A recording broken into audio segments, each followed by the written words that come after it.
Soňra Ministrler Kabinetiniň başlygynyň ornatary, ýokary gödekçilik idarasynyň başlygy Berdim Homedow ýurdumyzyň dürli künjeklerini şu ýylyň mart aýyna ulanmagy berilmegi meýilleşdirilen ýyladyşganylaryň gurulşygy boýunça geçirilen teljerme işleriniň netijeleri barada hatabat berdi. Hormat Prezidentimiziň degişi kararyna laýyklykda Tewitter'de Mehriban watanymyzyň garaşdyrlygynyň şanly 30 ýyllygy, baky bitarapligymyzyň 25 ýyllygy, Turkmenistan paragatçylyk we ananşmaň watan ýyly münasibetli urulyp ulanmagy berilmegi meýilleşdirilen desgalaryň gurulşyklary baty depkinlerde dowam edýär.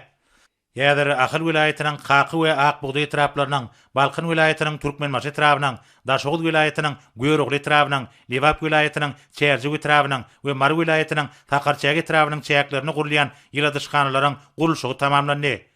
Şu günleri olaryň ýanyşyk ýerlerini abadanlaşdyrmak işleri alınıp barýar.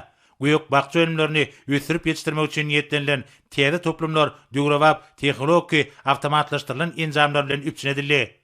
Hormat Prezidentime de hatabat dinläp, ýurdumyzda adyk bolşygynyň hasy üpçedilmegine, halkymyzyň durmuşynyň ýokary derejesiniň ýoly goýulmagyna, möhüm orny eýleýän owagyjyk puwdagynyň hemme taraplaryň kämilleşdirilmeginiň, ýetigderli durmuşa geçirilýän durmuş ykdysat syýasatynyň esasy ugurlarynyň biridigini belledi.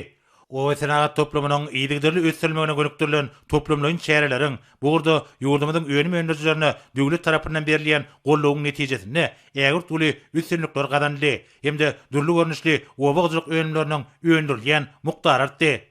Hormat Prezidentimiz täze desgalaryň işe girdilmeginiň ýurdumyzyň okgunly ykdysady ösüşine ýardym etjekdigini aýdyp, vice-premier ýokary gödekçilik idarasynyň başlygyna ýyladyşganylaryň ýokary hil derejesinde ulanmagy berilmegini üpçün etmegi taşyrdy.